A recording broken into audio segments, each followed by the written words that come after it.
Hello everyone. अभी हम next topic discuss करने जा रहे हैं पेमेंट। तो सबसे पहले देखते हैं पेमेंट क्या होता है। अगर ये सरफेस है, सरफेस के नीचे जो सब सरफेस होता है उसमें हम लोग पेमेंट डिजाइन करते हैं।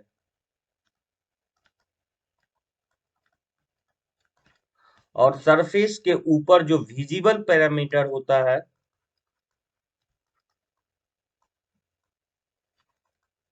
उसमें हम लोग ज्योमेट्रिक डिजाइन होता है,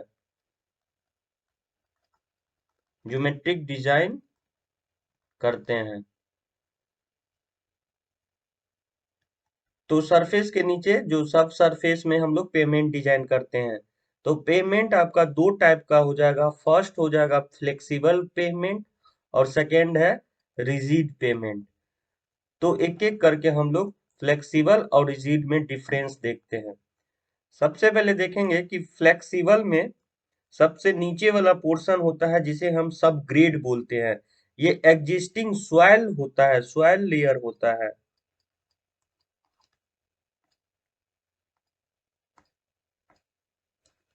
उसके बाद आता है सब बेस, उसके बाद होता है बेस कोर्स, उसके बाद आता है सब सरफेस कोर्स या सरफेस कोर्स या wearing,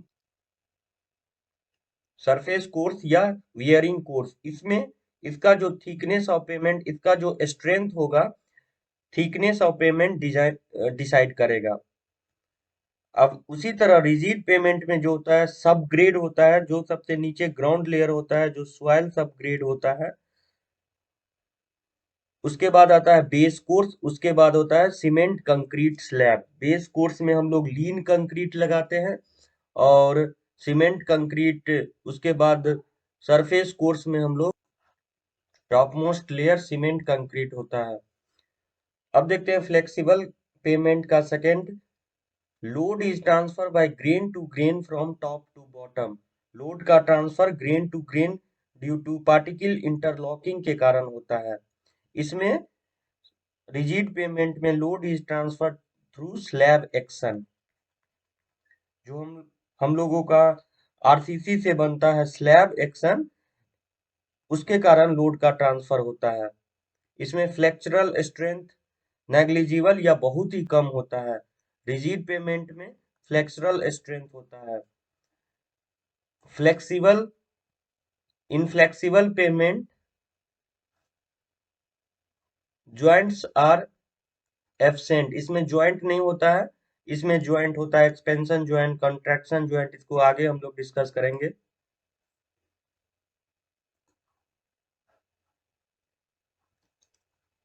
low initial cost but high maintenance cost. Flexible pavement का इनिशियल कॉस्ट बहुत कम होता है और रिजिड पेमेंट का इनिशियल कॉस्ट हाई होता है बट लो मेंटेनेंस कॉस्ट होता है। इसमें देखेंगे कि इसका आईआरसी कितना है। फ्लेक्सिबल पेमेंट के लिए जो भी हम लोग कोड यूज करेंगे, आईआरसी 37/2012। और रिजिड पेमेंट का कोड क्या है आपका? रिजिड पेमेंट का कोड होता है आईआरसी 58/2012। ये आप लोग कोड ध्यान में रखिए कि दोनों में कौन कौन सा कोड बुक यूज करेंगे। और इसमें जो फेल्योर होता है आईआरसी फ्लेक्सिबल पेमेंट में, फटीग एंड रटिंग फेल्योर होता है। और इसमें जो फेल्योर होता है आईआरसी के हिसाब से मड पंपिंग फेल्योर या फटीग फेल्योर होता है।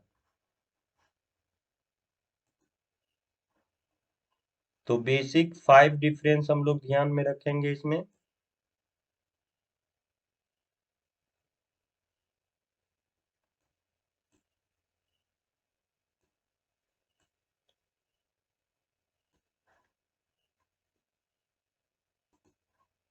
अब फ्लेक्सिबल पेमेंट को थोड़ा डिटेल से हम लोग एनालिसिस करते हैं। तो इसमें कौन सा कोड बुक यूज करेंगे? आईआरसी 37/2012। अब अगर ये क्वेश्चन पूछा जाए, how many layers are necessarily present in flexible pavement, तो कौन कौन सा लेयर होगा? Subgrade, subbase, base course, surface course. लेकिन कौन कौन सा नेसेसरी प्रेजेंट होगा?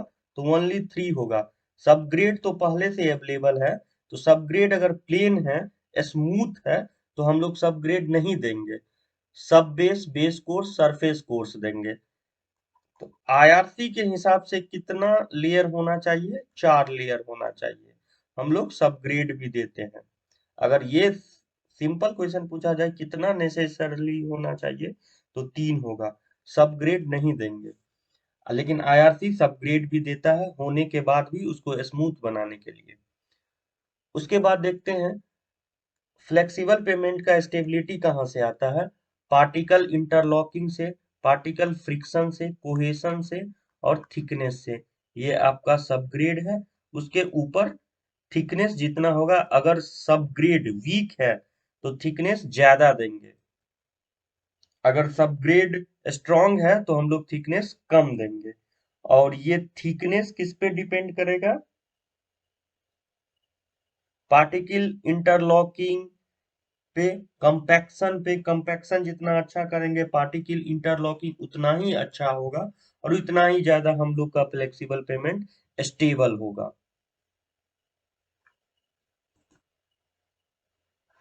इसमें फ्लेक्सिबल पेमेंट में डिफॉर्मेशन टेम्पररी होता है। जैसे ये अगर कोई फ्लेक्सिबल पेमेंट है, अगर ये डिफॉर्म हो गया, टॉप लेयर बिटुमिन का होता है, तो हम लोग इसको फील कर देंगे। तो इसलिए ये माना जाता है डिफॉर्मेशन आर टेम्पररी। तो इसमें ज्वाइंट एब्सेंट होता है। इसका डिजाइन लाइफ कितना होता है? फ्लेक्सिबल पेमेंट का जनरली, गुड फ्लेक्सिबल पेमेंट का 15 ईयर्स होता है। और स्ट्रेंथ किस पे डिपेंड करता है? स्ट्रेंथ ऑफ सबग्रेड पे डिपेंड करता है, और थिकनेस पे भी डिपेंड करता है। तो इतना हम लोग फ्लेक्सिबल पेमेंट में ध्यान में रखेंगे। इस पीडीएफ को आप लोग एक बार ध्यान से देखिए, ये एनपीटीईएल से लिया गया है। इसमें देखेंगे वही है, सब ग्रेड है, सब बेस है, बेस कोर्स है, और सरफेस कोर्स में बाइंडर कोर्स या सरफेस कोर्स दोनों होता है। तो इसमें हम लोग को 3 पॉइंट ध्यान में रखना है: प्राइम कोट, टैग कोट और सील कोट। तो प्राइम कोट कहाँ पे है? देखिए, बेस कोर्स और बाइंडर कोर्स के बीच में प्राइम कोट है, और टैग कोट है उसके बाद बाइंडर कोर्स और सरफेस कोर्स।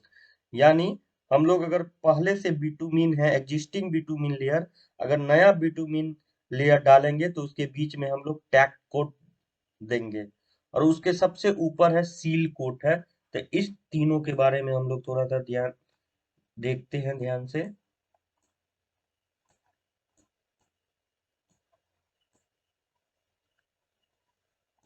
देखिए, सील कोट क्या है? Seal coat is a thin surface treatment used to waterproof the surface and to provide skid resistance. ये सबसे ऊपर प्रोवाइड करते हैं ताकि वाटर प्रूफ हो सके हमारा सरफेस, और स्कीड से भी बच सके। उसके बाद देखते हैं टैग कोट। टैग कोट का मेन ये देखिए, the thin layer of bitumen between existing bitumen layer and new bitumen layer.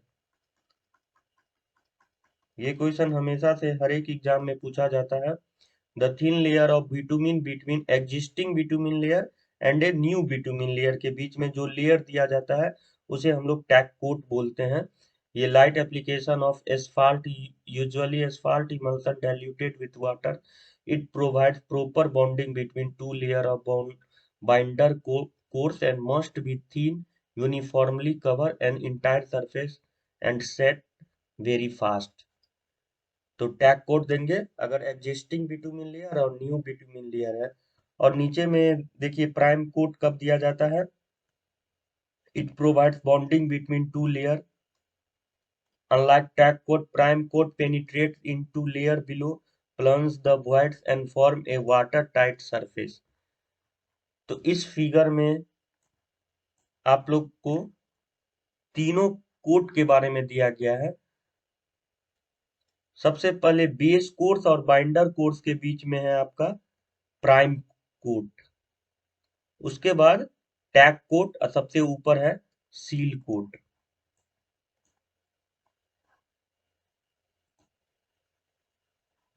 तो इस क्वेश्चन का आंसर क्या हो जाएगा? The thin layer of bitumen coating between existing bituminous layer and new bituminous layer के बीच जो दिया जाता है, उसे हम लोग टैग कोट बोलते हैं। सील कोट तो सबसे ऊपर प्रोवाइड करते हैं, और प्राइम कोट टैग कोट के नीचे जो बेस कोर्स और सरफेस कोर्स के बीच में दिया जाता है। तो इसका आंसर हो जाएगा एग्जिस्टिंग और न्यू बिटुमिनस लेयर के बीच में जो कोट दिया जाता है टैग कोट दिया जाता है। नेक्स्ट क्वेश्चन देखते हैं। Prime coat is provided to promote adhesion between subgrade and surface, granule course and bituminous course, binder course and wearing course के बीच जो दिया जाता है उसे हम लोग प्राइम कोट बोलते हैं। और existing and new wearing course के बीच जो दिया जाता है उसे हम लोग टैग कोट कहते हैं। नेक्स्ट क्वेश्चन है, water bound W B M road is an example of, ये एक फ्लेक्सिबल पेमेंट का एग्जाम्पल है। नेक्स्ट हम लोग रिजिड पेमेंट देखते हैं। रिजिड पेमेंट सबसे नीचे क्या होता है, सॉइल सबग्रेड, उसके बाद होता है बेस कोर्स, उसके बाद होता है सरफेस कोर्स।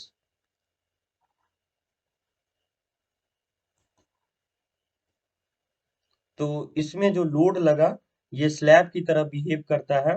तो इसमें जो स्ट्रेंथ होता है वो बेंडिंग स्ट्रेंथ और फ्लेक्चरल स्ट्रेंथ होता है रिजिड पेमेंट में। अब देखते हैं नॉर्मल कंस्ट्रक्शन जो हम लोग आरसीसी में पढ़ते हैं, concrete plus steel, concrete compression लेता है और स्टील टेंशन लेता है। जबकि पेवमेंट के केस में जो हमारा कंक्रीट या स्लैब होता है वही कंप्रेशन और टेंशन दोनों लेता है। इतना थिकनेस हम लोग प्रोवाइड करते हैं ताकि ये दोनों ले सके। और जो स्टील होता है ओनली सेकेंडरी स्ट्रेसेस लेता है। तो सेकेंडरी स्ट्रेसेस क्या होता है, ड्यू टू टेम्परेचर चेंजेस। तो हम लोग ये थोड़ा सा कंसेप्चुअल है। पेमेंट में जो कंक्रीट दोनों ही लेता है, कंप्रेशन प्लस टेंशन। और जो नॉर्मल कंस्ट्रक्शन होता है जो आरसीसी में हम लोग स्लैब डिजाइन करते हैं, कंक्रीट कंप्रेशन लेता है और स्टील टेंशन लेता है। ये हम लोग का रिजिड पेमेंट का क्रॉस सेक्शन है। नीचे सब ग्रेड है, उसके बाद बेस और सरफेस सब base course Portland cement concrete, यहाँ पे थिकनेस दिया गया है।